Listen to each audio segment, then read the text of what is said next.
जब सनातन धर्म इतना वैज्ञानिक है तो इसमें सती जो पर्दा प्रथा है, बाल विवाह जैसी जो कुप्रथाएं हैं, कब सम्मिलित हुई? और ये सनातन बहुत, मैं हमेशा से बोलता हूँ, वैज्ञानिक धर्म रहा है। तो मैं नहीं मानता था कि ये कहीं ना कहीं होगी। तो हमने पहले क्या एथिक्स निकाली कि भाई कहाँ से आया, कब आया, ये इंट्रोडक्शन कब हुआ इन प्रथाओं का। माता जो सती माता थी वो पिता के यज्ञ कुंड में भस्म हुई थी।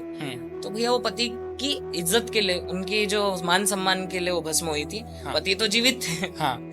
लोग बोलते हैं कि सती में तो पति मर रहा है तो उसके ऊपर पत्नी जलकर जिंदा मर जाएगी। हाँ। तो ऐसा कुछ नहीं है। जब हमारे यहाँ आक्रांता आए कालांतर में, हाँ। मुगल आक्रांता बोल लो, अंग्रेज आक्रांता बोल लो, इन्होंने ना हमारे जो भारत की स्त्रियां हैं इनको अच्छी नजर से देखना नहीं चाहते थे। ये लोग गंदी नजर रखते थे। और कुल मिलाकर वो स्त्रियां जो विधवा हो गई हैं, जिनको समाज ठुकरा रहा है, उसको तो ये बहुत बुरी नजर से देखते थे। तो फिर कालांतर में मुखियाओं ने, गांव के, शहरों के, राज्यों के, बड़े बड़े राज्य थे, उनके मुखियाओं ने एक नियम बना दिया कि भैया इस स्त्री का हनन होने से अच्छा इस स्त्री को इसके पति के ऊपर रखकर जला दे।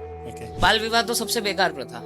जब हम बोलते हैं कि हमारे 4 आश्रम हैं सनातन के, ब्रह्मचर्य, गृहस्थ, संन्यास और वानप्रस्थ, 4 आश्रम है। हाँ। हम सबकी आयु जो है सनातन में कलयुग में 100 वर्ष बताई गई है। 25-25 वर्ष भी हम सबको बांट दें। हाँ। तो सनातन ये कहता है 25 वर्ष तक आप एजुकेशन लीजिए, आप खुद के पैरों पे खड़े हो जाइए, खुद के पैसे पे आप अपना परिवार चला सकें। जब आप गृहस्थ आश्रम में प्रवेश करें, लड़कियों के लिए वो उम्र जो थी वो 19-20 बताई गई थी, लड़कों के लिए तो स्ट्रिक्टली 25 की उम्र बताई गई थी। तो बाल विवाह भी हमारी प्रथा नहीं। अब पर्दा तो ऐसा है कि देखो, आक्रांता आप जानते थे कौन है आक्रांता हमारे। हाँ। अब वो लोग खुद की स्त्रियों को पर्दा करवाते थे। इन्होंने इधर आए, ऊपर का जो नॉर्थ का एरिया आता है, नॉर्थ का एरिया हमारा मेवाड़ जो राजस्थान वाले एरिया है वो आता था। हाँ। फिर इनकी नियत इतनी बिगड़ी कि बोलते हैं कि कई जगह तो देवियों को भी पल्लू रखवाते थे। ओके। कि इन लोगों की देवियों पे भी नजर गलत पड़ जाती थी। तो जब पर्दा प्रथा आई, नहीं तो सनातन में आप देखेंगे कि महिलाओं के लिए कभी पर्दा नहीं है। हमारी कोई भी देवी को हमने ऐसी कुप्रथाओं में नहीं बांधा है। देवी को तो हमेशा देवता से ऊपर का ही दर्जा दिया गया है। शक्ति,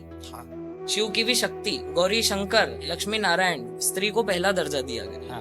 तो ऐसे ये तीनों जो कुप्रथा है, हाँ। ये सब आक्रांताओं के कारण आई है, हमारे कारण कुछ भी नहीं।